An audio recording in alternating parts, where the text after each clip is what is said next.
There you go. Come on. Yep, she must be 16 or something. Okay, good evening, everybody. Welcome to our candidates forum tonight for the Los Angeles Unified School District Board. So glad that you're able to join us. We want to welcome all who are on Zoom with us, as well as all of us who will be joining via Facebook Live.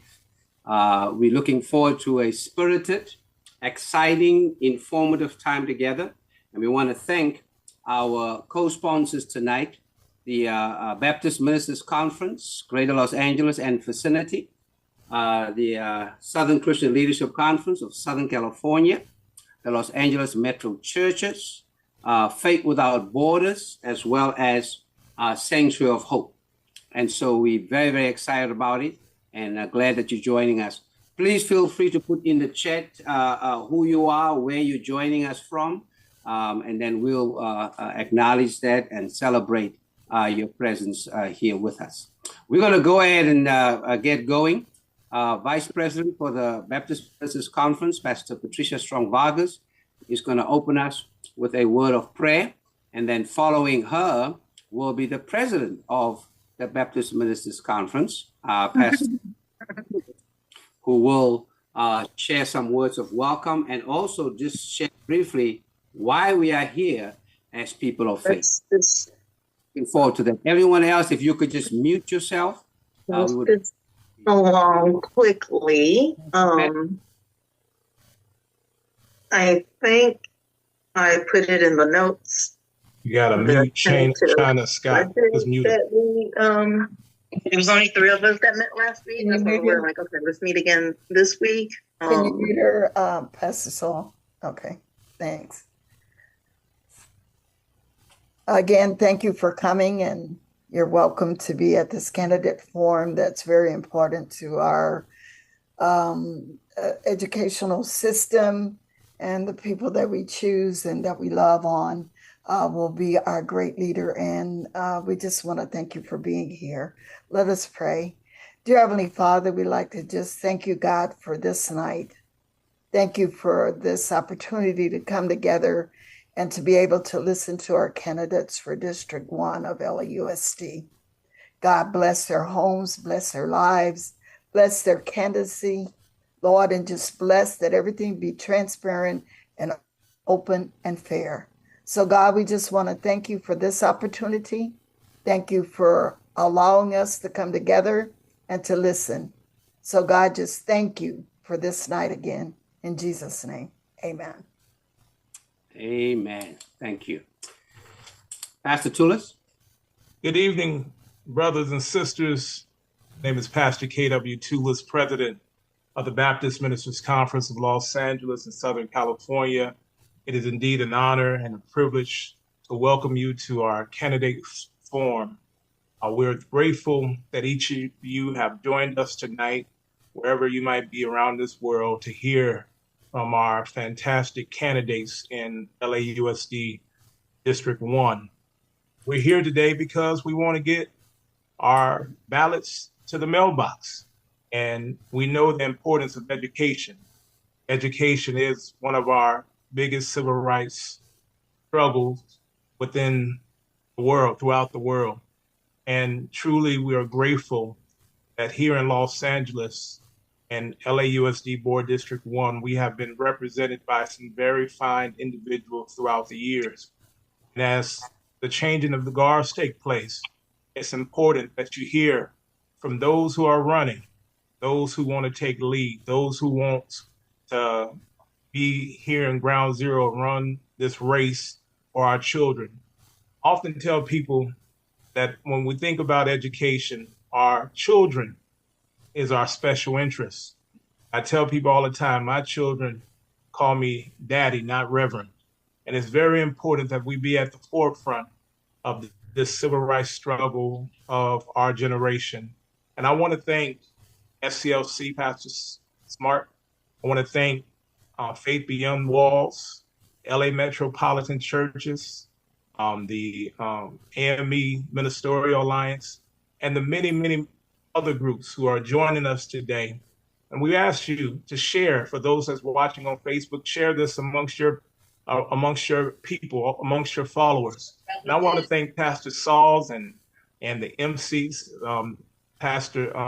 Miss Niele Anderson. I want to thank our first Vice President, Pastor Patricia Strong. So may God bless you, and let's hear from our candidates today. Thank you again. Have a beautiful and blessed day. And I'm mute Miss Carolyn Ball, a legend. I think we were ended with Elise. Maybe we can turn it over. Oh, I turn it over to Miss Cheryl. Carolyn, do you want to say a few words since you have been Cheryl Branch. Rocking and then Joy. Cheryl, before you go. I'm sorry. I forgot I was coming up. I was still eating some food, so let me get my mouth cleaned up. You want to try to who's talking so we I'll can be just brief. I just want to say thank you so much for tonight. You know, thank you, Kelvin. I think she's probably trying to do double tasks. That's kind of how we roll, right? So thank you so much. Cheryl Branch will now come, Executive Director of the Los Angeles Metro Churches, to share with us just briefly a civic engagement moment. Cheryl? Okay, thank you. Welcome, welcome. We're excited to be in the Sauls to the Polls season. So if you would like to receive the Sauls to the Polls template so that you can customize it to your congregation, your ministry, or your nonprofit CDC, then please enter your information in the chat below and we'll send you that document. Just a few tips before we hear from our candidates. That's what we're really here for today, is to hear from these candidates. Want to just remind our congregations that it's okay for you to be active, civically engaged in this 2024 election season, as long as it's nonpartisan. So all of your communications and printed materials should include that phrase, this is a nonpartisan political education activity, and then you'll be in the clear, no problem. Join us by taking the pledge to vote. Just ask your people to simply say, I pledge to vote this year. We're gonna do a drip process, not gonna take them through everything all at once. We're gonna just slowly roll into the entire election cycle.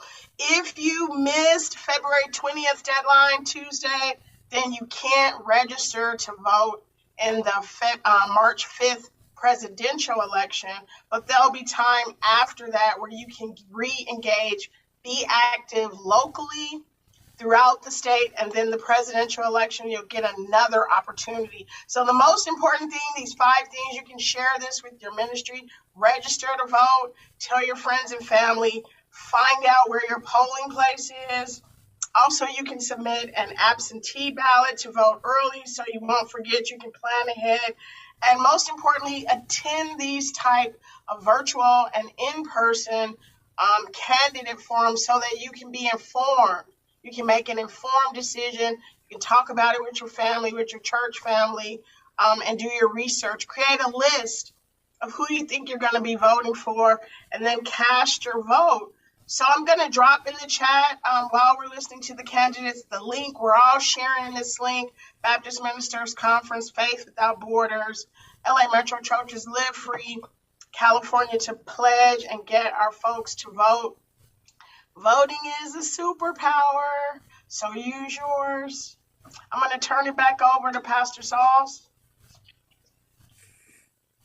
Thank you, Cheryl. Appreciate that. And yes, this is an opportunity for us to do what we need to do to exercise not just a civil right, but a human right.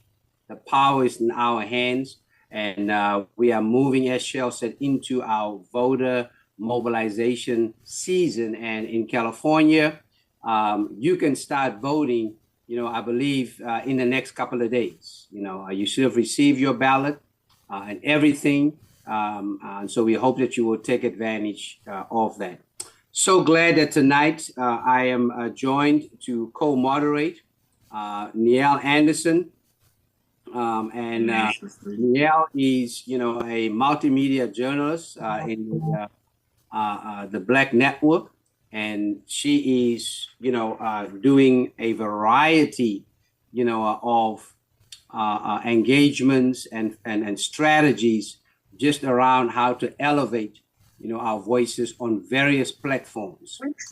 So we just appreciate that. Niele is to have you with us and looking forward to our time together. Good evening, everyone. I wish everybody peace and blessings. It's a real honor to be a part of this conversation, and particularly because it represents the Black church. And as we know, the Black church has been at the forefront from slavery to the Civil Rights Act. The Black church was the cornerstone of it all. And so to have this conversation and, and for us to take the information that we have and we receive tonight and we share it with our community, starting with our family, then our neighbors, and then our workplaces, so that we can get as many people out as possible to vote. So you're not here just for yourself. You're here to take this information and also to go back and caucus people about the candidate that you feel should represent District 1 for education. Because last point, we know what's happening in our country as we look at Black history, which is American history, being taken out of schools. So we can be a model for the nation as to how we educate our communities, how we protect our children in these schools. Public safety is a huge topic in this race in particular. And so I encourage everybody to pay attention to how the candidates answer these questions as we think about the safety of our children and as we think about how do we preserve Black history, which is American history at large. So with that being said, Pastor Sauls, are we ready? Yes, we're ready. We have 3 of our candidates here. We want to welcome Mr. John Brasfield. So glad that you are with us. We also want to welcome Ms. Shalette Handy Newbill, who has joined us, as well as Mrs. Dee Dee Watt. So glad that all of you are here, and we're looking forward to our time together. And let's go. I think, Niele, you're going to go ahead and hit the first question. Right. And let's pay attention to the candidates that aren't here. Whether it's 4 people, 100 people, people need to know. So pay attention to the candidates who aren't here and factor that into your decision. So the first question is the most important question. It's the why.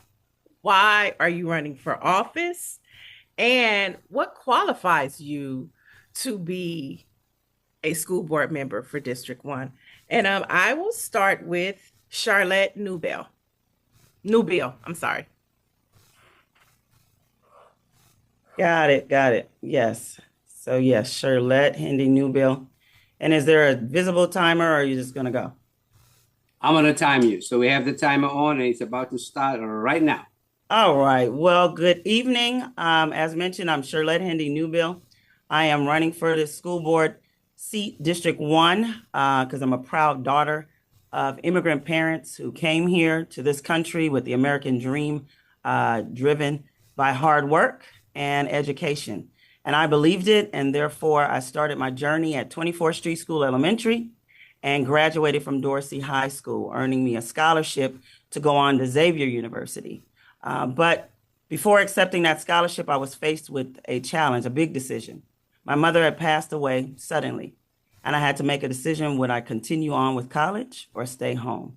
And so with the advice of mentors, especially those of Board District 1 at Dorsey High School, I was able to face this hard challenge. And I went on to receive a degree, and I came back to Los Angeles, and I believe I'm running as the most qualified candidate for this seat because I bring a unique perspective to this board. 25 years as an educator, serving in capacity as a coach, a teacher, a department chair, a district curriculum writer, a union vice chair, an athletic director, a dean of students, and now the education policy advisor for the current board member, Dr. George McKenna, in Board District 1. And not only that, I'm also a parent of school-age kids in District 1. So I bring a wealth of experience and commitment as my very own children are affected by the decisions of this board. And so that's who I am and what I bring to the table. So we'll go John and then Dee Dee. John Brassfield and Dee Dee Watt. Hi, I'm John Brassfield. Thank you for your time. Thank you for putting this together, and thank you for the invite. I appreciate it. I'm running from school board because of the students. Today it just tells me exactly why I'm running again and reminded me. I saw one of the students today. First thing he said to me, Martin Luther King. He's like, oh, this is Martin Luther King. I'm like, wow, interesting. I was like, oh, I'll take it, and I'm always going to take that. About 2019, the students at the high school I was working at asked me to run for school board. So when they asked me to run for school board, I made a decision. I was already doing board work within the student association, within the teachers association. I was on a good teaching planning committee. I was working with my local. I was working with the National Education Association too as well. So I made a decision at that moment that might as well get and learn a little bit more about just politics and also about just expanding to help the community. My main thing is that I'm a coach. I coach professional, coach semi-professional. I've been coaching young men, young women, boys, girls, all that, people with disability, people without disabilities. I work with all different facets of people in education. And then what makes me qualified is because I figure out the hitting factors of what's going on and the hitting meaning of what's going on. And I can see through policies, I can see through arbitrage, I can see through a lot of different things. My main thing is safety. And being that the district has to talk about safety. I respect the incumbent completely, but his thing is not safety.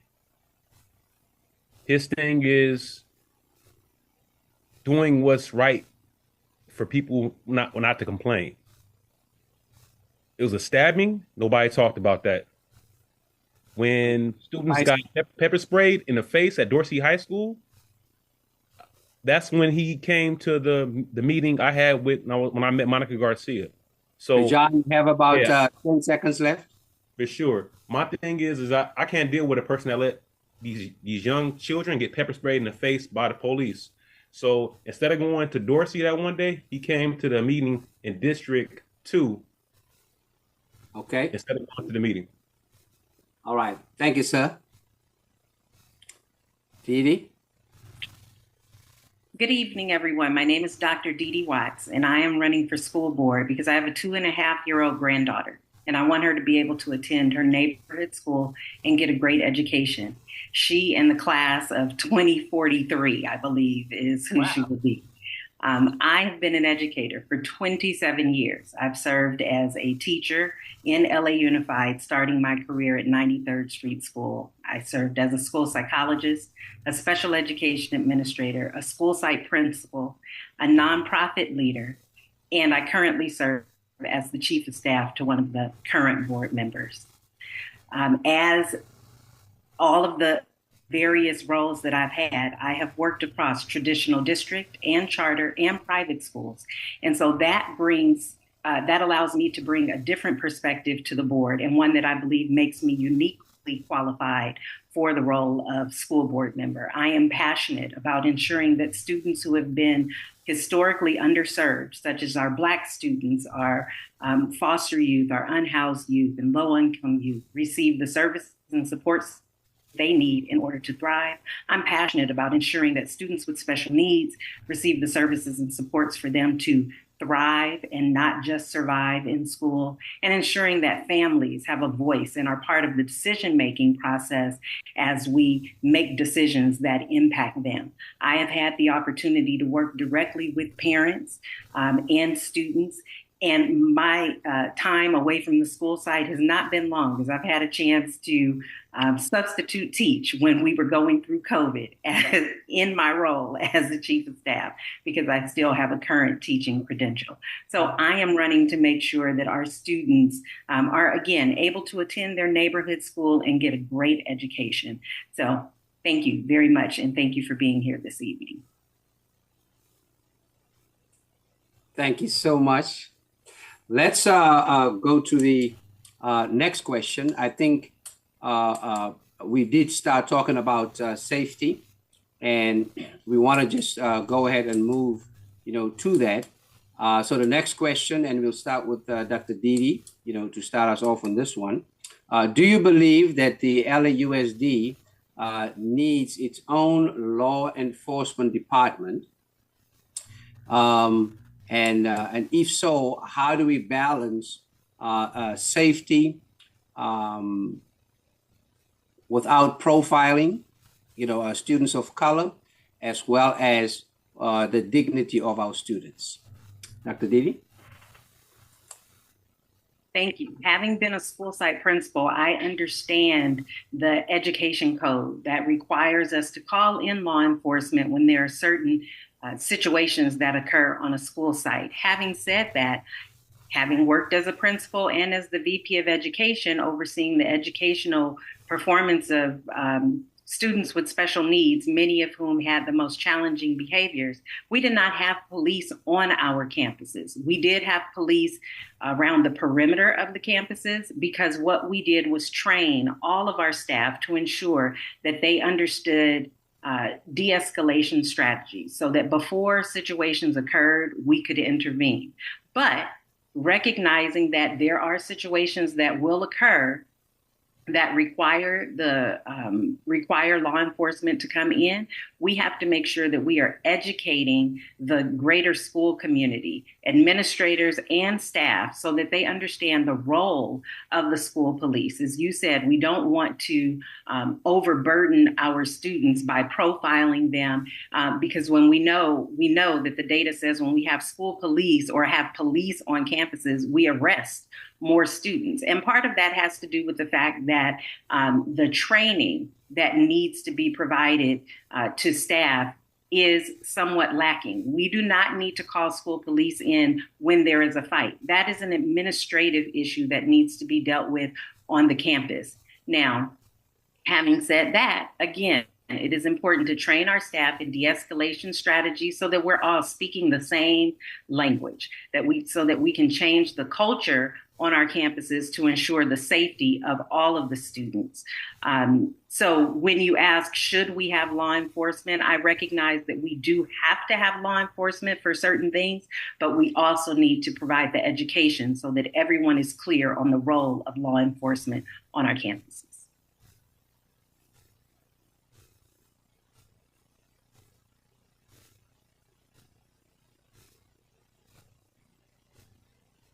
You're muted, Pastor. You're muted, Pastor Sauls. I apologize. Coach John, would you respond to that question, please? Yes. Safety is the most important thing. Being a least restrictive environment, that's what we learn in special education, is to keep everything within their learning mechanisms for all students. And I worked in special education for 15 years, and I have 27 years of experience within the district. Within that 27 years, only 3 fights have happened in front of me or around me. And considering I worked at about 4 high schools, 4 middle schools, and over 100 elementary schools, I would say that's a good track record in 27 years. I make sure nothing happens. I'm very on top of it. I see things before they happen. I basically probe the situation. Some things are intuitive that I have, and that's the ability of me learning different things from working with other educators. I love to share that with a lot of different people. But as far as me writing policies, I'm coming from a perspective where I know what's happening. I can see the policy come to life when I'm talking about it. And my thing is getting things done right now.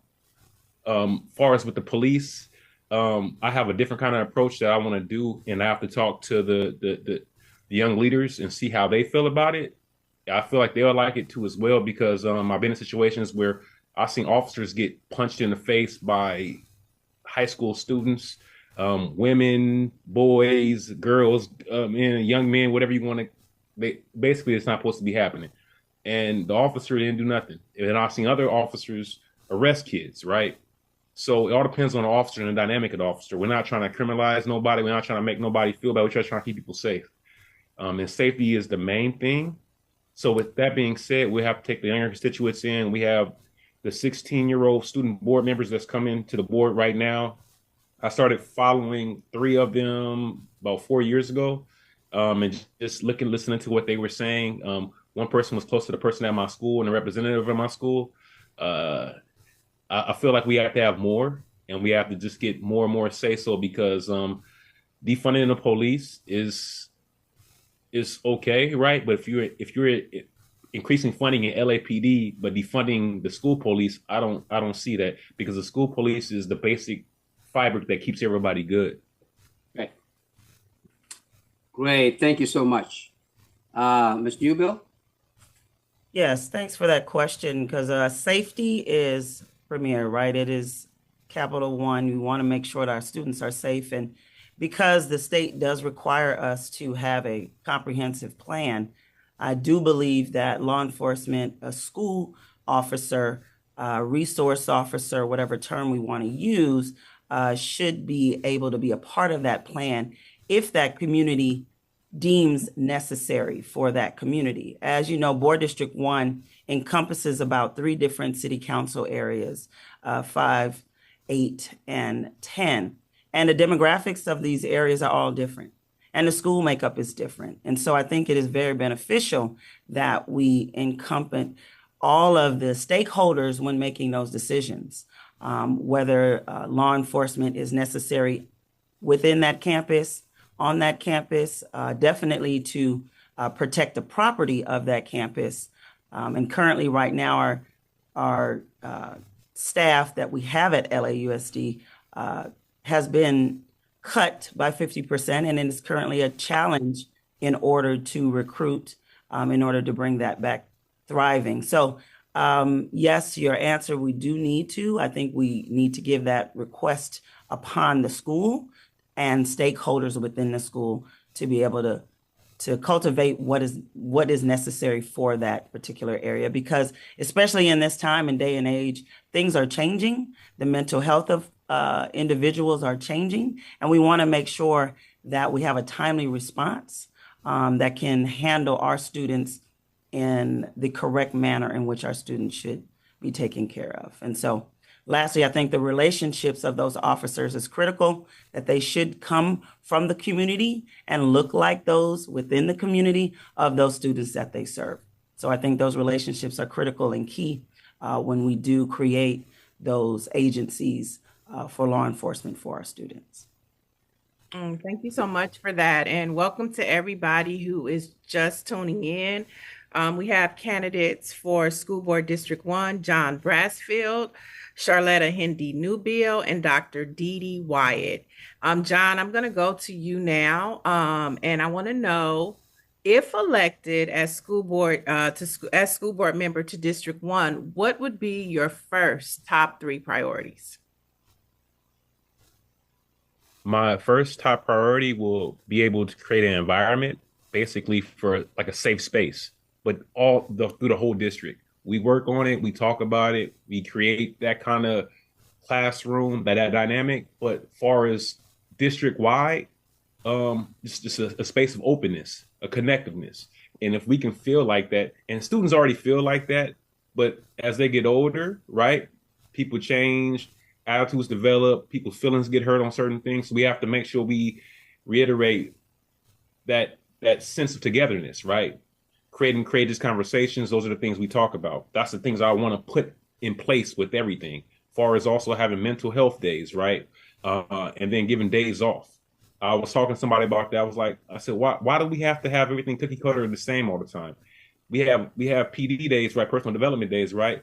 But why can't we have personal body break days? As long as you're writing about whatever you want to write about, or talking about whatever, designing whatever you want. Art can be any kind of way, right?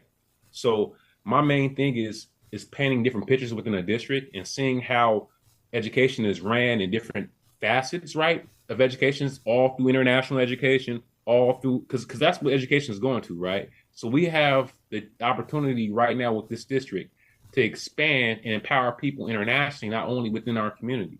So we have to be very strategic with how we're thinking about education, and we got to paint this picture, but we also have to learn at an expedited rate within this technology and also empower others with the technology. So that's my main thing right now, is to make sure that we create open space for everybody to be safe, right? But then also increase with our communication, as far as, because then I want to tie in language, mathematics, and reading comprehension. And I need all those things to improve. And when they improve, our student body will improve. And then they'll be more prepared for career readiness and education. Dr. Dee Watts. Thank you.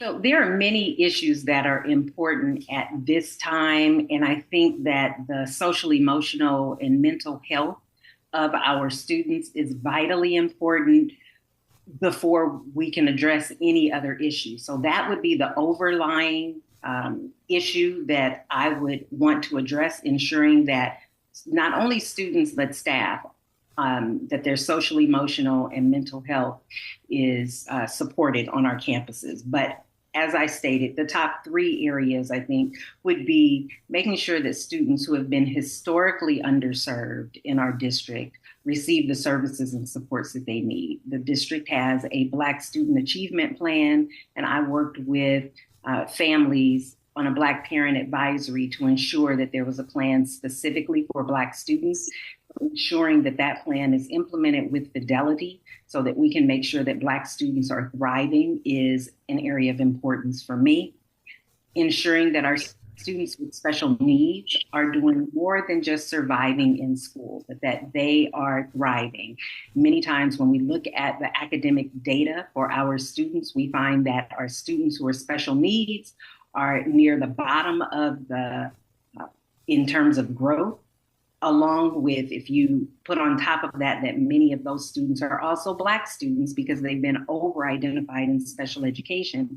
They're not receiving the services and supports that they need. So I would focus in on that area. And then thirdly, ensuring that our families and students are able to participate and have their voices heard at the board level. So making sure that we are offering advisory councils for Board District 1. Currently, there's not one that exists, but allowing families to be engaged in the decision-making process when we are thinking through new policies, having students be engaged in the decision-making policy, because they are closest to the challenges, and so they should be closest to the solutions that we come up with, and that it's done in collaboration. So those would be the top three things, but something that's very dear to my heart is also ensuring affordable housing for our staff, to ensure that they are able to live near the areas in which they work and not have to make such a long commute. So thank you. Ms. Newbill.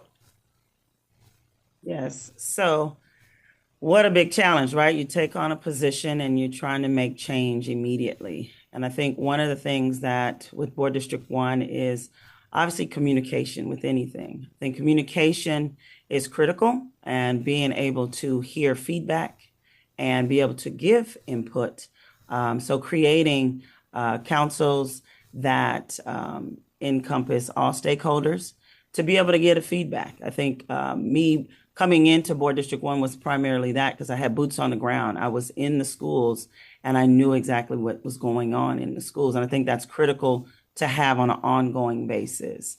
As mentioned, we have Black Student Achievement, which I think is awesome. I think we need to make sure that programs and funding for programs stay consistent for our students who have been marginalized, because we know when you don't have a seat at the table, you definitely, you're part of the menu. And so we want to make sure that those populations are being served and those populations are being heard by the board. And so lastly, one of the things that I think is really critical in that is bridging out our community schools. And I think our community schools help to tie into that and making sure that that initiative nationally stays within LAUSD because it encompasses resources as well as support in our mental health, support in stakeholders, support in bridging our communities together with our schools. And so that's critical. And lastly, one of the things that I think is very important is that we have current programs that are ongoing. But again, it goes back to my first initiative, communicating.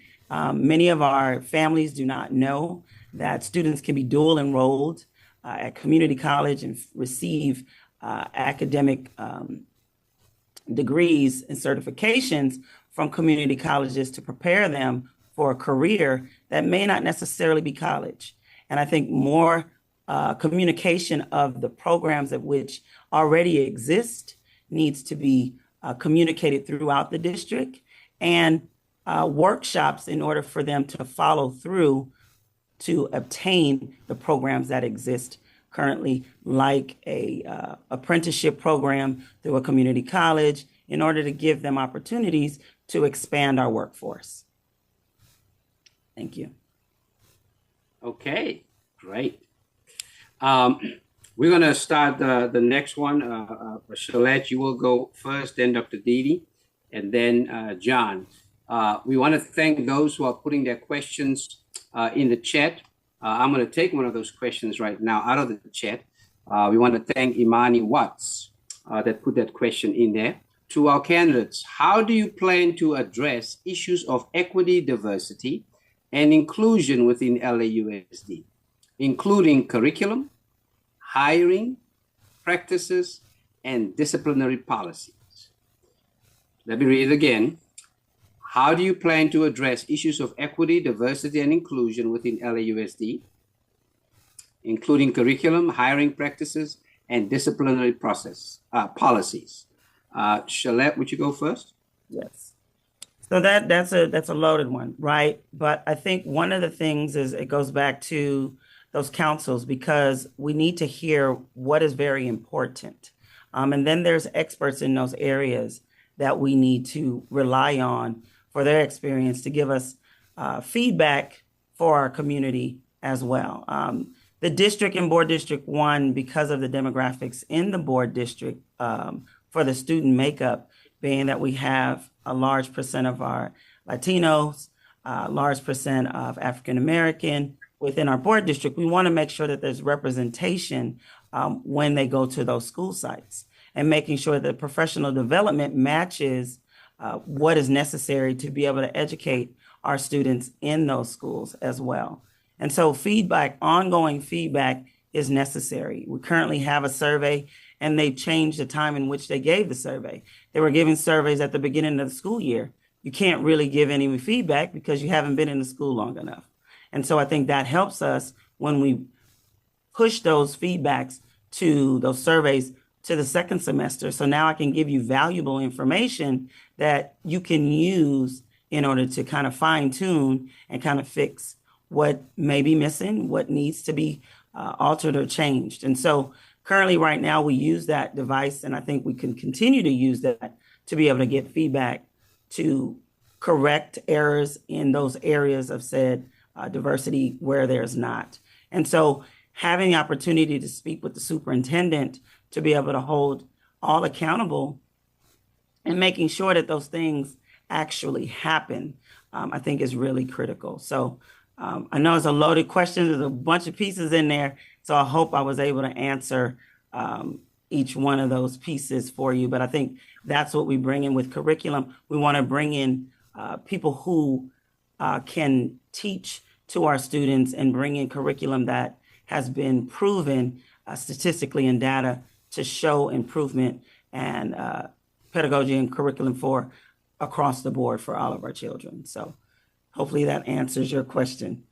Thank you so much. Dr. Didi? Thank you. So when we look at equity, diversity, and inclusion, We're looking at multiple areas across the spectrum. And so when we're talking about the hiring and the curriculum of staff, or a curriculum that's being used, we're talking about staff. And one of the great things about bringing in new teachers is that new teachers are going through training programs, and they are closest to where the research and theory is coming from. Many of them have gone on to master's programs and received master's degrees in curriculum and instruction. And so we should be leaning into those teachers who are on our campuses, who are closest to the theory and the practices that are being shared in our teacher credentialing programs, but then pay them, right? As they are creating curriculum that is culturally relevant for our students, we should be paying them for the intellectual property that they are creating for our students. When we talk about the hiring process, in my current role as chief of staff, we worked on diversifying the teacher workforce and adding more Black men to the teaching workforce. And so that has to do with where we are going to recruit young men. We have opportunities because we're recruiting from HBCUs, students who may have lived in Los Angeles, went to an HBCU and want to return to be of service in their community. So we have to diversify how we are recruiting those who would come and work for the district from the staff level in terms of teachers, but also at the executive level. What we find is that as we go up into the executive level, we see less diversity. And so we want to make sure that we are fostering that diversity. The question talks about disciplinary policies, and I'm not sure if the disciplinary policies, I'm assuming that the disciplinary policies we're talking about specific to students and how we engage students. We do utilize restorative practices, and it's not all restorative practices are employed across the district in an equal manner. And so how do we work with our staff to really ensure that they are clear and we're coming from a culturally relevant standpoint and working with our students, our staff, and our families. Wonderful. Thank you, Doc. Mr. John Brasfield, the question is, how do you plan to, where is that question? There you go. How do you plan to address issues of equity, diversity, and inclusion within LAUSD, including something about the curriculum? I'm taking it straight, including curriculum, hiring practices, and disciplinary policies. Mr. John Brasfield, your response? Yes. I was thinking about that earlier today, as far as like with the hiring part. With the hiring part, I have a thing, and Disregard has been doing it as far as the step-up program, and they're doing things which you're trying to get the classified employees to get positions as an educator, as far as the teaching the classroom instead of just assisting the classroom. And then also recruitment is a major thing. And HBCUs work. I have a good connection with HBCUs, got a few scholarships too as well. That's really well. Our main thing is engaging the youth when they're excited about what they want to learn, right? So all the students at community colleges, right, all need to be talked to about the teaching profession. All the students getting their BA need to be talked about this. They need to see the glamour in education and what's so fun about it. And then now you're talking about having an opportunity to rewrite the curriculum, as far as like the curriculum could be planned based off of what you're thinking about, right? When we're trying to go and challenge a different kind of like perspective, right? Because it's typically been written from a certain perspective. Let's be real, right? It's been written from a certain perspective. So now we're taking an accountability that you can come and bring your perspective, and you can also study some of the great educating minds of all times. So if that doesn't get you motivated as a young person, you know, you can be a part of history, you can start something new. Young people like stuff like that. everybody likes to be part of something new, right? So my thing is appealing to that interest they have in education and youth and making sure everybody has an equitable say in what they're saying. If I come to you as a partner, or if I come to you as an equal person in this commitment to excellence, then everybody will show respect.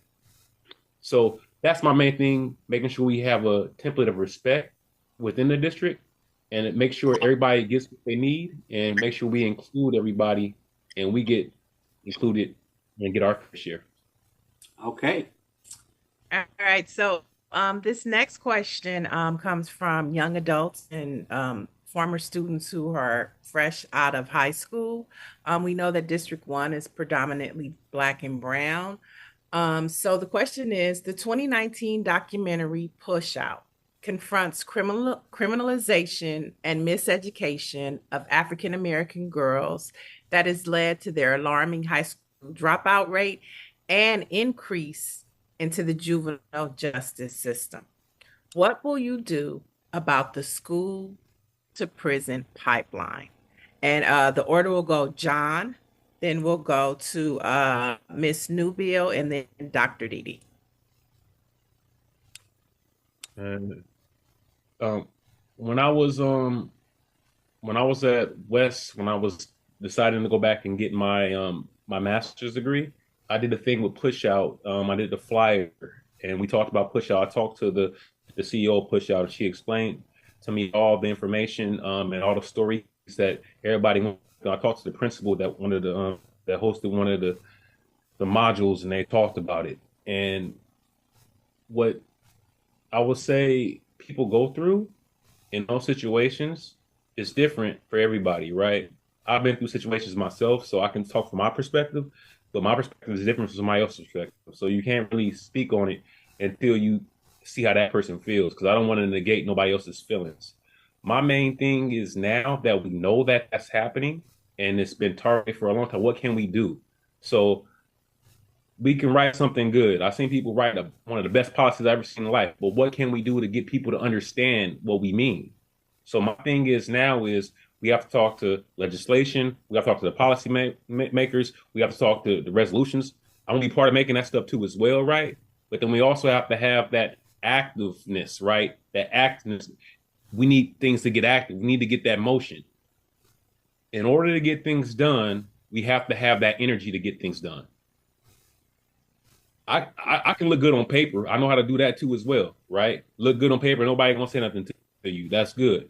But getting things done and moving faster within the district, when they already wanted to break it down within different sectors because they said, okay, it's too big, because they can't really, but certain people know what to do so good, and that's what we have to really think about right now.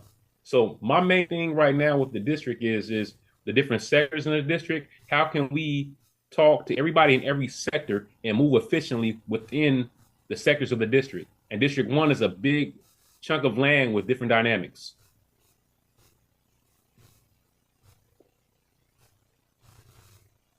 Okay, Charlotta.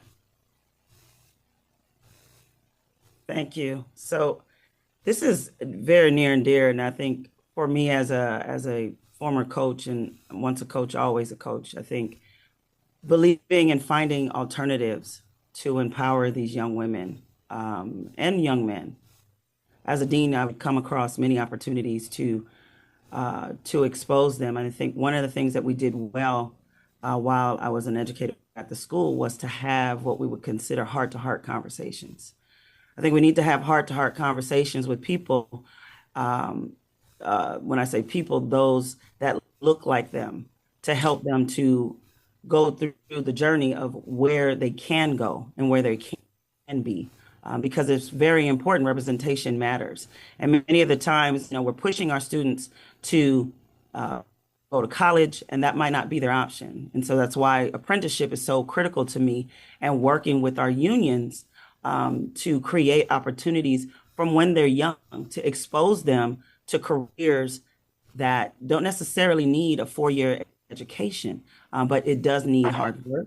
It does mean that they do need guidance and mentoring, and expanding those programs for mentoring, expanding our mental health and encouraging our families that the mental health professionals are there to serve them. Because I think oftentimes it has been taken for granted that we, as African Americans, as people of color, you do not need counseling. And so changing that narrative within the home is where we need to start, and bridging that between our communities and our families and those young individuals is where we start with that. And so creating opportunities with programs that have data.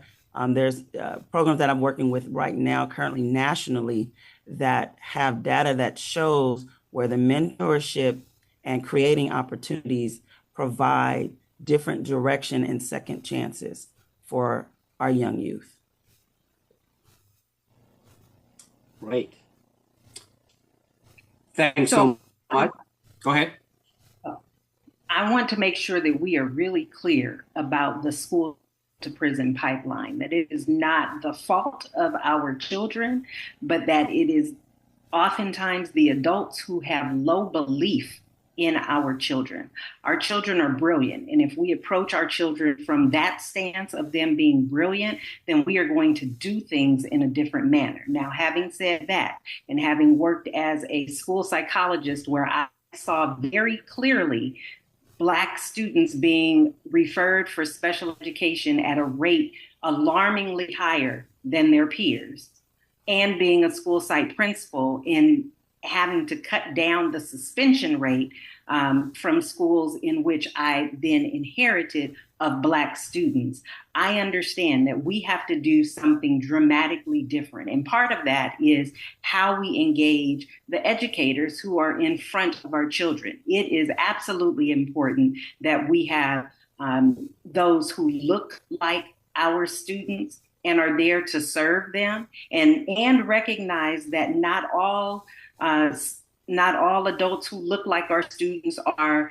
treating our students in the appropriate manner, but recognizing the implicit biases that each person inherently brings to the space and working through that. Part of that is the elimination, the active elimination of anti-Black racism on our campuses, to ensure that our Black students are treated as the brilliant scholars that they are and given the opportunities, whether they choose college or career, that they are going to be supported. And yes, we can bring in other adults to come alongside them, but we have to address the elephant in the room, which is making sure that the adults who are in front of students are treating them as the brilliant scholars that they are, and start from there.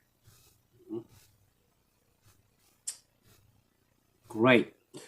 Certainly a very, very asset-based approach, as well as word of affirmation. Thank you, Dr. Dee. Our next question comes from Pastor Ryan Small, who is the president of the California Progressive Baptist Convention. And his question is around budget. What are your plans in addressing the ever-challenging deficit budgetary concerns, while ensuring academic excellence and enhancement, especially as it relates to maintaining, diversity, social justice, equity, and inclusion? But not just that, but also what about music and arts and sports, to be able to provide a balanced approach to education. So this is really one around, budgetary concerns for us here, the second largest school district in the United States of America. We will start with Mr. John Brashfield first, and then Dr. Dee will go second, and then Shalette will go third. John, this question around budgetary concerns, your response, sir. So the budget is a big concern for me, just because we spent so much money within the last 3 or 4 years, and now we don't have a surplus of money. But the thing is as long as we have the enrollment, as long as we have the students, the government will figure out a way for us to get our funding, right? So that's okay. My main thing, though, is to create our own, right? It's a lot of talk about co-location. There's a lot of talk about charter, non-charter, magnet, all this good stuff. My main thing is to bring all the information in the forefront. Give everybody the information. Make a legitimate decision off the information you have. Not off of what somebody says good, not how it sounds good. Somebody told me this when I was talking to him at church too. He said, "John, you got this $1 million education. You talk all this fancy words. You say these big words I never heard of before. Talk like you're talking to a fourth grader. Seriously, not a fifth grader, a fourth grader." I said, "The show is, are you smarter than a fifth grader?" No, I want you to talk to a fourth grader.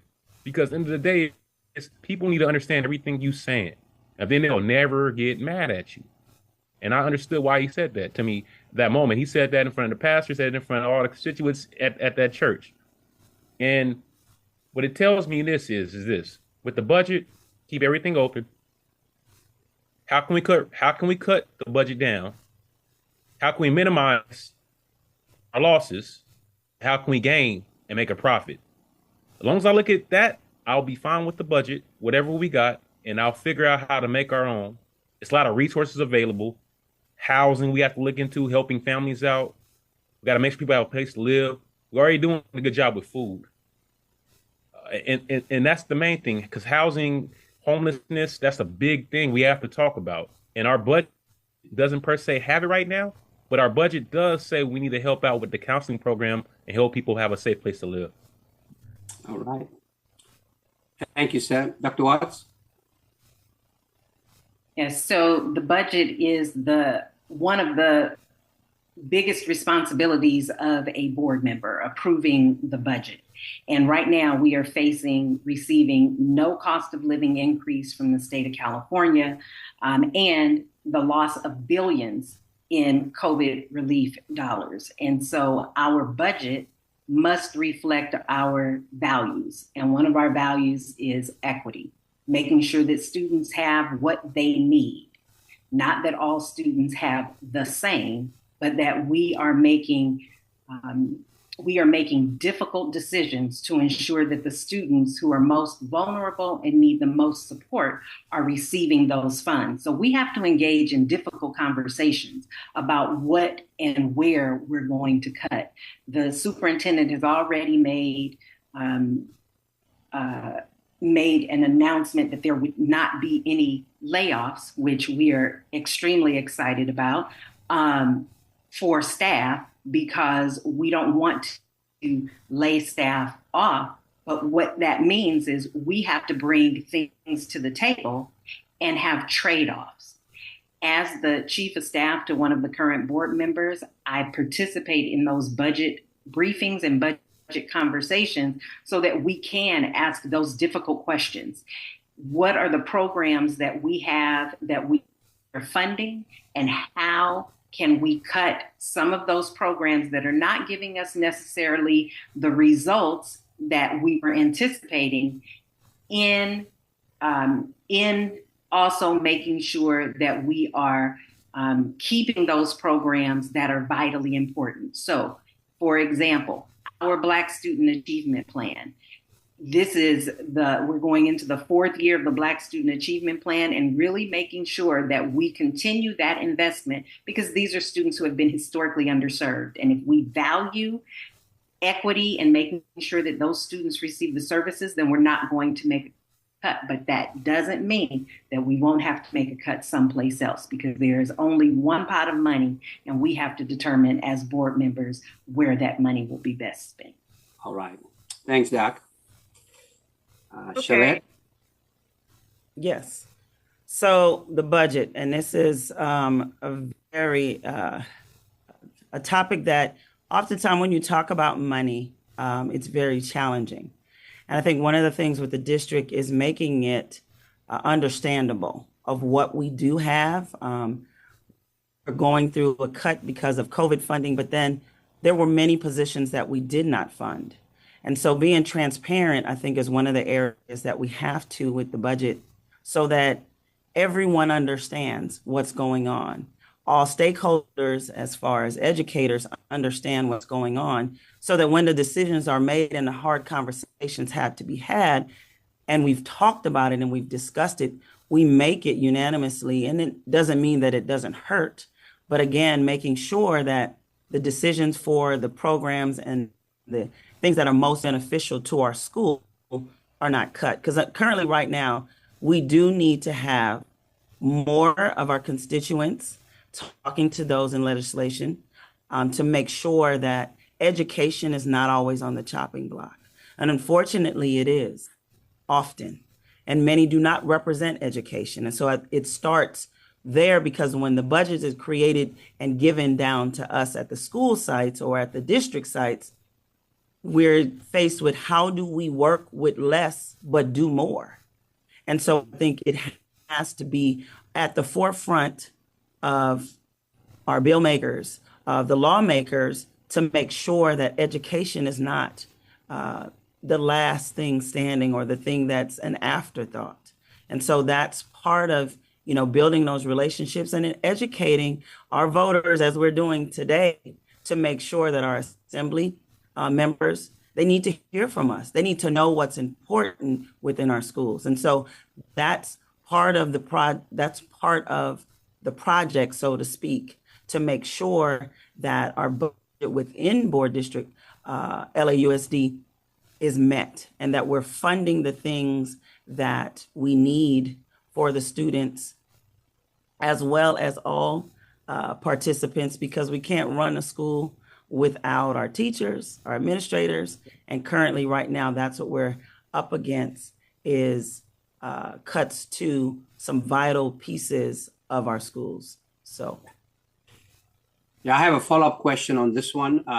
Just a yes or no from our candidates.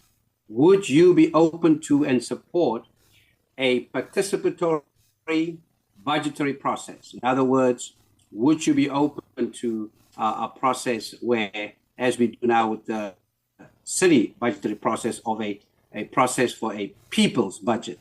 Yes or no? Dr. Didi Watts? Yes. Shalette? Yes.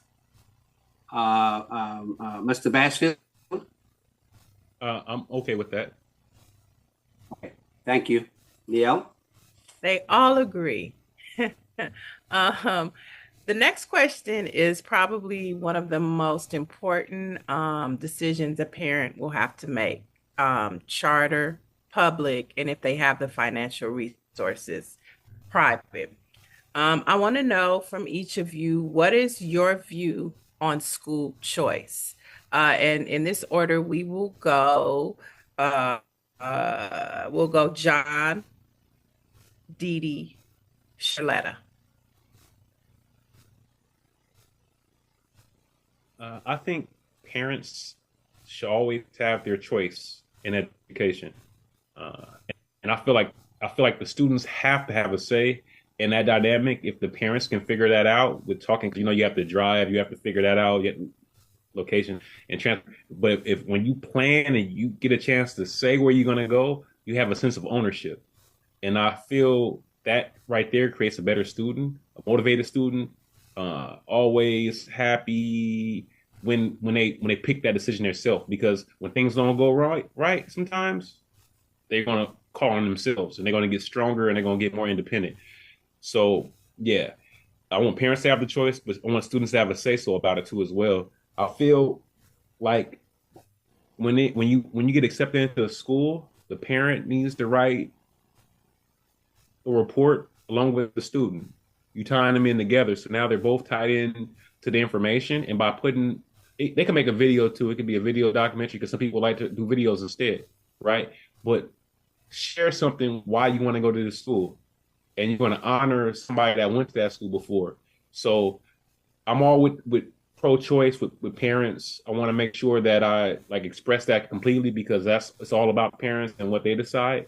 And then far as with education in general, when I look at the general ways of education, and I'm looking at charter, and I'm looking at the co-location, and I'm looking at the new policy that just came out, and they're talking about all this stuff, and I'm still thinking about special education, right? I'm thinking about the people that have been left behind, or people that have been misdiagnosed, or the people that they say like this and that, or the highly intelligent or highly gifted, right? They fall on the special education platform too, right? So my thing is that making sure that parents have a say, right? But then also parents can see what's going on with those teachers and the counselors and the other support staff and all the people at the school. But see, then I'll have to empower the parents, right? So the reason why I'm having the parents write that is because I want eventually figure out a way for them to actually work at the site.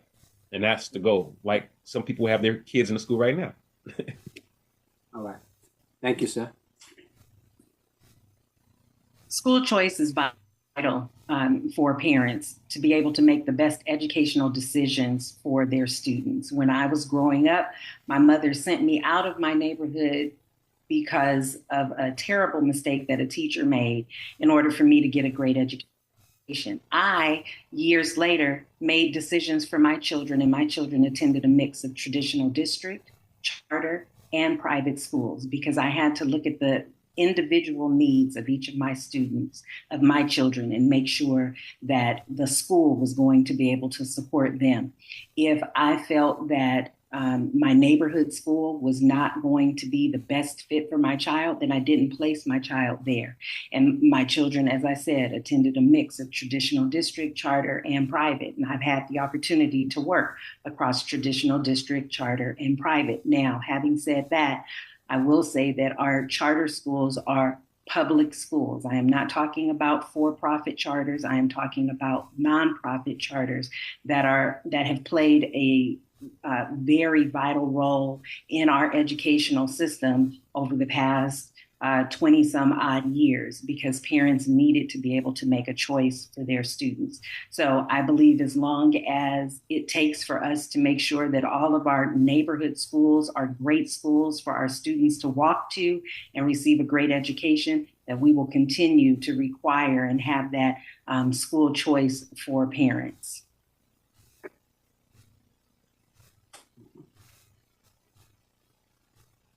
Thank you. Charlotta? So school choice, I think, is definitely an option for our parents. As a parent myself, I would definitely want to have choice. I think the big conversation where within Los Angeles Unified School District comes is with the law of co-location and Prop 39, because many of the schools that were co-located were using public funds in a private way. And it created tension within schools, and there's still tension. That's why we've created a resolution now at the board that was approved to really look at our marginalized students to make sure that they're not in a situation where they have to share space. You're already dealing with working to get the aptitude to the level in which it needs to be. And now you have to be co-located with a charter on the campus, which now you have to share certain entities and spaces. And with that, as a parent who had a co-located charter at the school in which my son went to, a lot of his extracurricular were removed. And of course, for 7 years. And that wasn't beneficial for those students. And so now that co-location is now no longer on that campus, they had a choice, but it hurt many of the students in their growth. So for choice, yes, but if it hurts many of the students, then we need to really look at it. And it's going to be a case-by-case situation to be able to fund the schools publicly and use it publicly, but not privatize. And so many of our charters had taken that stance. And as a result, about 105 of them closed, which obviously we don't want our schools closing. And so with that choice, we want to make sure that we're using our best judgment to make sure that all of our students are served with those public funds. Great. Thank you so much. We want to stay on this. There was a word in the chat that even though we're talking about school choice, a lot of people really do not have a choice. So, so how will you make school choice equitable, right? And as you think about that, let me connect that with another question that has to do with school choice and all of that. With 1 in 5 students in LAUSD already enrolled in a charter school, is it fair to say that Los Angeles schools are under serious threat of privatization? If so, how do you plan to respond to this threat by bridging public education with quality and accessibility and equity, which connects with the previous questions around making school choice equitable, right? How do we, when we do that? I want to read the question again. With 1 in 5 students in LAUSD already enrolled in a charter school, is it fair to say that Los Angeles schools are under serious threat of privatization? If so, how do you plan to respond to this threat by bridging public education with quality, accessibility, equity, and safety? We'll go ahead and start with Shalette, and then we'll go with Dr. Didi, and then Brother Brasfield. Shalette? Appreciate the question. I do believe if we're not careful to evaluate those charters that are already in existence and holding them accountable, because I think that was the piece that was missing for many years. And on a school board, and it is not a hidden secret, we saw within a school board where many voted pro-charter or pro-public. And so we want to call it what it is. And many of our charters wanting to privatize, wanting to make themselves elite. And because of that, it dampened, or it looked as if the said attributes you talk about, quality, access, equity, and safety, were not being addressed in your traditional school. And I do believe that we can, as educators, as professionals within this field, be able to address the issues one at a time, all right, one school at a time, and making sure that we're providing options. I mean, currently now we do have transportation. So if there's programs that students need and they want, they have an option to apply to these programs across the district, and transportation will be provided for them. And so I think, as mentioned, yes, I do believe that we could be under attack of privatization because, I mean, you look at the funding. I mean, obviously say, follow the money, right? You look at the money in which many of our schools may make profitable. And so those are some things I think as we continue to educate ourselves in this profession and as board members to make sure that we continue to use our public funds to our public schools. All right. Thank you so much. Dr. Watts?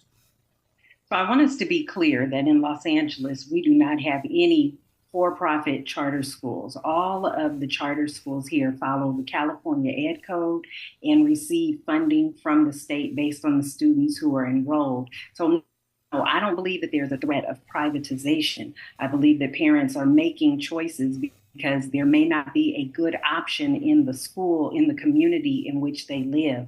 And yes, we do provide buses, but that sends students out of their community. So we want to make sure that our neighborhood schools are able to provide the services and supports that our students need in order for them to get a quality education while they are in their neighborhood.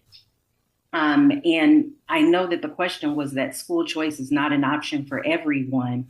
What will we do to make it equitable for all? And again, the first piece is making sure that our neighborhood schools are providing the services and supports such that all students, regardless of background, zip code, can walk to their neighborhood school and get a great education and the programs that they want. We know that private school education is many times for those families who can afford it or get a scholarship. Our public charter schools and traditional district schools that are highly sought after Many of those families don't get into those schools. And so what are we going to do to change educational outcomes? That's going to be on us as a school district to ensure that we're placing the best teachers there with the right services and supports and the funding that follows to ensure that that neighborhood school is going to serve all of the students, whether they are students with special needs, second language learners, Black students, Latino students, any student who walks through the door is going to receive a great education. And I think that was the bulk of the question. So thank you. Thanks, Sister Doc. Appreciate that. Mr. John Brasfield, your response? Yes, I think about a lot of different things when I think about that question, as far as like where education is going and making sure it's equitable to all parties. The neighborhood school needs to be empowered. We have to have neighborhood leaders that step up to as well. We have a lot of people in the neighborhood that come, a lot of parents that come. Well, we need more leaders in the neighborhood. And then when educators become prominent at that school site, they have to stay. They typically move educators that get real popular, or they move them to different sites within the district. That's what typically happens, right? And that's been happening for years. So the thing is that making sure a community is receptive of each and every individual and making sure everybody feels connected. That's the main thing of empowering the educators. And knowing that we have a connection with Apple, I'm being real, Apple came to us, right? So Apple got big and got all this. It was going to be big regardless, right? But we could have went to Dell, we could have went to Microsoft, we could have did a lot of different things, right? Tabashi, all this stuff. It's competition, right? Competition makes everybody stay, and Apple owes this one, right? They didn't train the staff, and we let them get away with not training the staff and their technology, and they walked away with a bunch of money. And we had technology that nobody knew how to use, right? So now we have a whole different staff that's going to come in and that's going to know how to use technology. I want to jump on this from the beginning, make sure everybody's educated in this technology, make sure everybody understands what we can do to empower neighborhood schools, and I'll break it down once I have that board position to how it's going to be done and how I see the district and how we can see it together with everybody we're working with. Because right now, we're behind. Largest district, but we're behind. I say we're larger because we're spaced out. New York's on top of each other. So they're considered the first, but they're on top of each other. We're spread out. No school district is spread out like us. So we're the largest district in the nation that's spread out. And we have a lot of space to cover. All right. Mm-hmm. Thank you so much.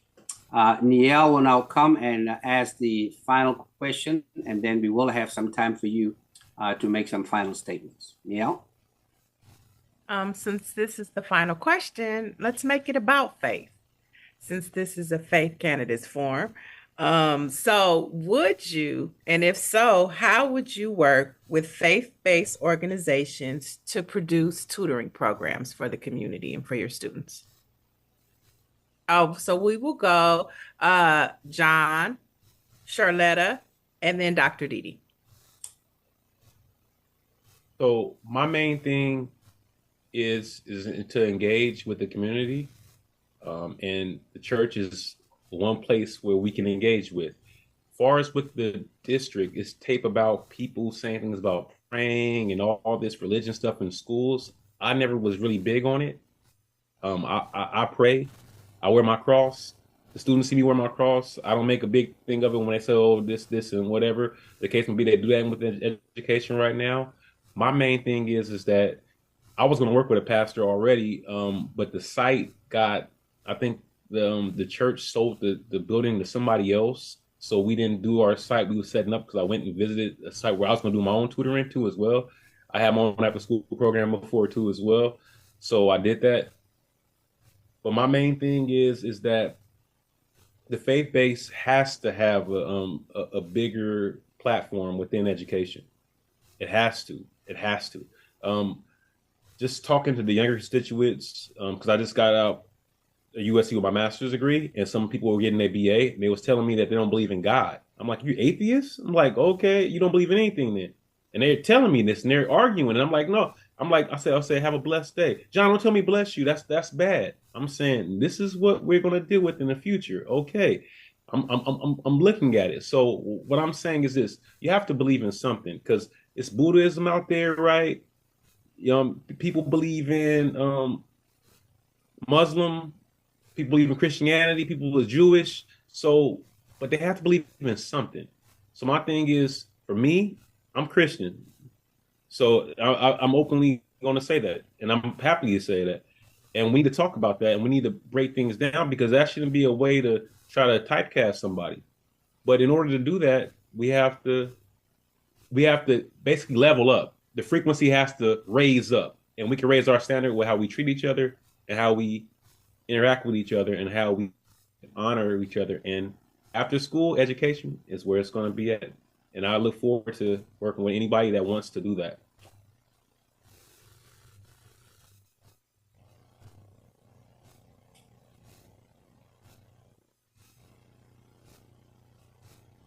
Charlotte, it's on you. Got it. Faith-based, I think this is super important. Just as you have this dialogue here with us tonight, I think that partnership is critical. And I think we need to, as a school district, be able, especially in Board District 1, rely on those faith-based within those communities. Like I mentioned, this community is very broad, and there's different cultures and faith throughout this district. But when you talk about tutoring, I think working through procurement, our system that we have currently right now, and broadening our opportunities to tutor within our schools is going to bring leaps and bounds to test scores, moving bands. We're seeing that now with particular agencies that are already coming into our schools. And I think that's part of the bridge of the community build that we talk about in the community initiative, and the faith-based organizations of that community being a part of it to help, and not just with tutoring, but mentoring. I think those two go hand in hand to really enhance our students and our families, because our families need it. We have many single family parents, and I think they need that support to make sure that our students are getting the best, and they start to see the results, because we are seeing results even in our current tutoring system programs that we have implemented within this school year. So I would definitely want to communicate with our faith-based organizations to make sure that that is something that is a pillar. Awesome. Just to say, part of that question is, certainly that partnership has nothing to do with the violation of the separation of church and state, because the church house back in the day was the education house, right? And it was about education, in terms of it. I also want to just lift up, a piece that Pastor Tullos mentioned around, putting, charter and public schools, together. I think Dr. Didi, you kind of clarify that around the difference between a private charter school and a public charter school. And he states clearly that it is about how can we be innovative, right, and creative in terms of meeting our students and parents where they are and taking them where they need to go. Because after all, education is still the best equalizer for us here in the United States of America. So appreciate all these comments out of the chat and the questions in the chat. As we ask our candidates to prepare. Sauls, Dr. Didi didn't answer the question. Oh, I apologize. All right, I apologize, Dr. D. Go ahead. I thought you were giving me a tee-up when you were talking about Pastor Tullos, but, and you mentioned it, that the church was the school, right? And so when we think about education being a civil rights, it is a civil right for students. We have to think about how do we bring in that place of faith for our students, right? How do we connect their experiences throughout the week, whether they are in Sunday school or in their regular Sunday service? How do we connect that with their learning process, right? And have the same people involved. Within the district, the superintendent began the Faith Leaders Advisory. And in that advisory, he talked about the challenge grant, which was to enroll more of our faith-based organizations into working with the district, because you see the importance of having the community, faith community, alongside our school community to serve our students, because ultimately the goal is for students to achieve. So how do we bridge those two? We have seen over the years churches that hold freedom schools on their in their facilities to make sure that they're increasing the literacy rates of students, Black students in particular. How do we continue those types of partnerships? It's by bringing everyone to the table to say, hey, we're running a tutoring program at our church because we see that that's a need for our families, and we want to make sure that we're connecting with the students. Back in the day when I was in school, we had religious release so that students could leave their public school and go to their church to receive services and supports. But this would be from the academic side, making sure that students are receiving the services and supports that they need within their faith community. And so, I mean, I think that is an opportunity for us. And if we don't push in that area, then we can miss that, right? We need to be able to connect faith-based communities and the school together, knowing that we all have the same goal, which is to make education for our students, given that education is a civil rights for all of our students. All right, great. Again, I apologize. I guess I was jumping to get your two closing remarks. So I really apologize about that, Dr. D, but you got it. Appreciate that. Closing remarks. You all each have 2 minutes for your closing remarks. We will start with Shalette, and then go to Dr. Didi, and then Brother John Brestol. Okay, Shalette, you have 2 minutes for your closing remarks or closing statement. Well, thank you again, just for this opportunity for you guys opening up this space. And I do want to mention, with my unique skill set, I've acquired over 2 decades. My goal is to do the same as a board member and to fight for our students that are marginalized, because I relate as a Black woman, but I understand the importance of teamwork.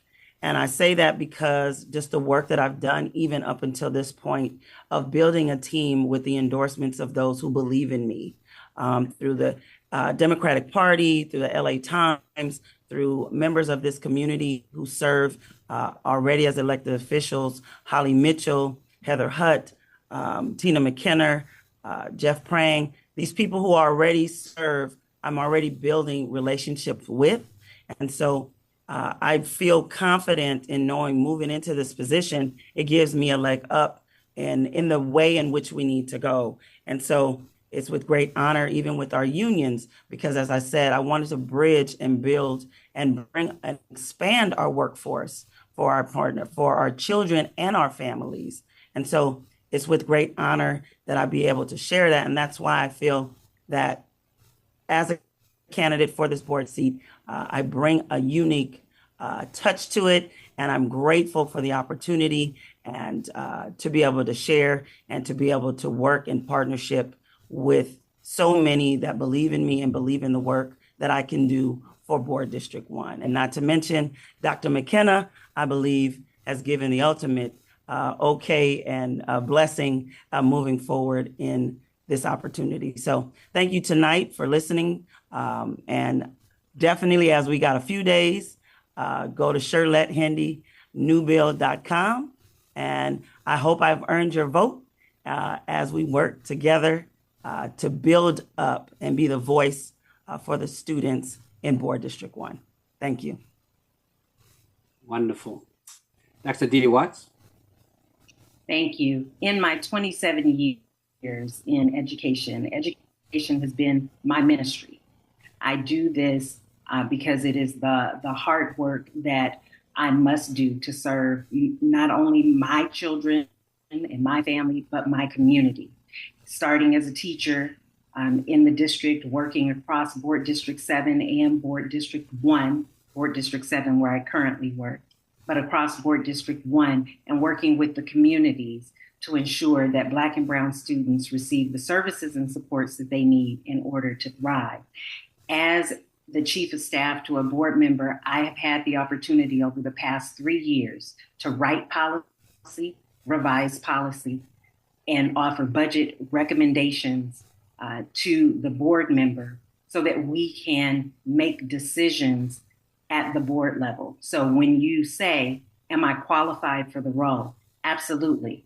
Not only has my current experience in the past 3 years as chief of staff qualified me, but my 27 years in multiple roles across traditional district and charter and private schools allows me to bring a different perspective to the work that I believe makes me uniquely qualified, because I can see where others are caught on certain things and majoring in the minors.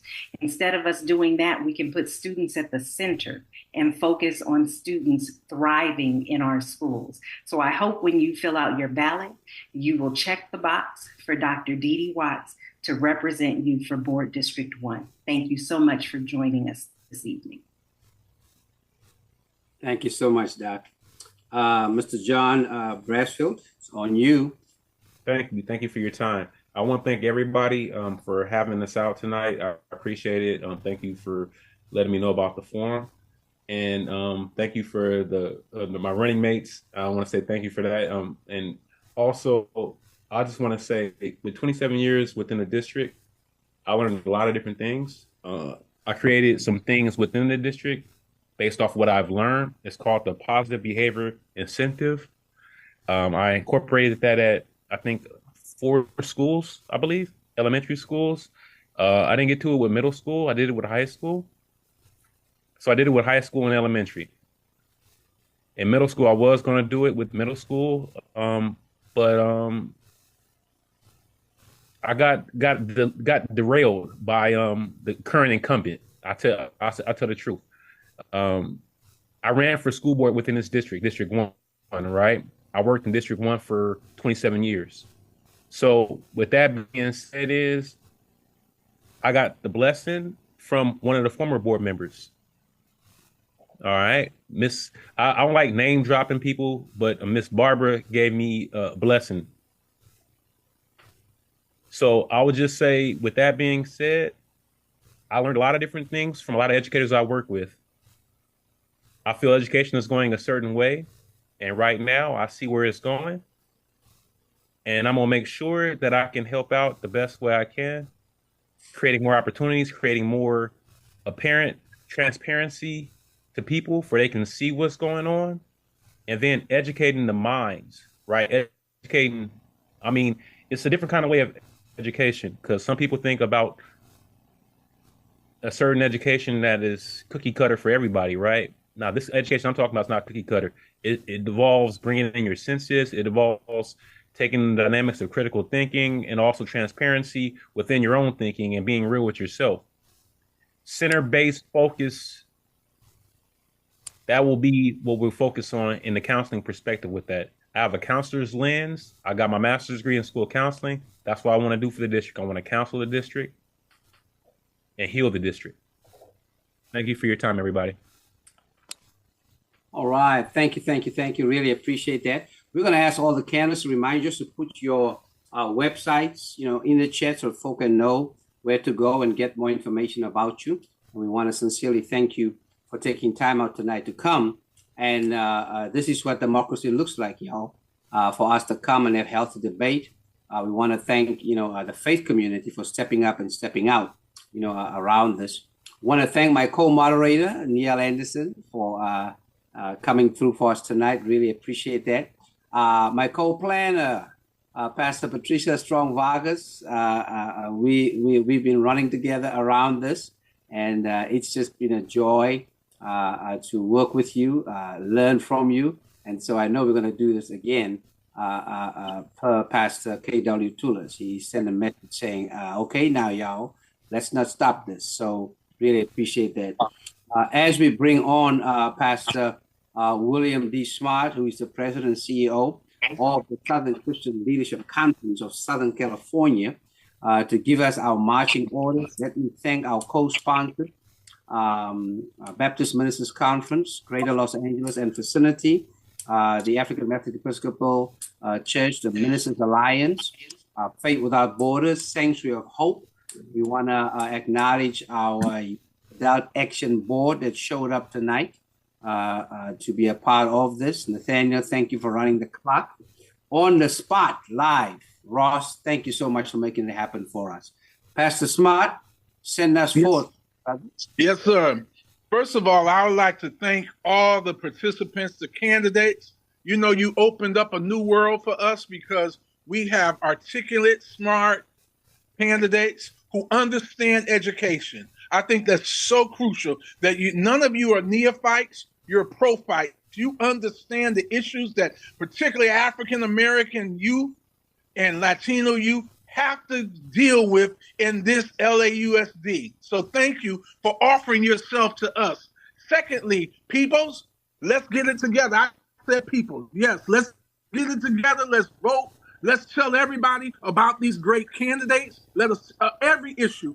Let's get it together. This election is, everyone always says, this is the most important election, but this is the most important election, and we got to go out there and do it. We got to turn out. We got to turn in. We got to make sure everyone votes. So thank you to Pastor Sauls and the team, you know, Pastor Tullos and Pastor Pat, and all of you who got together with this. We thank you. You know, I don't know. I don't want to put anything on anybody, but, you know, there are some dynamic judge candidates running, and I don't know. Let's see if we can pull that together, because people need to understand who's going to be on that ballot and where they stand on the crucial issues that affect African Americans. God bless you. Much love to you. Thank you. Thank you. Shell Branch, thank you so much. Let's get our souls to the polls, y'all, because Scripture teaches us with the lack of knowledge, people perish. And tonight, we've done some education, we've done some formation. Now, let's start walking, voting with our feet. And we are grateful for, you know, all that we were able to do tonight. So thank you so much. People, get ready. There's a trainer coming. Tuesday, it's it, but you can start voting right now. So we're looking forward to you exercising your power in voting. Thanks so much. God bless, and let's go.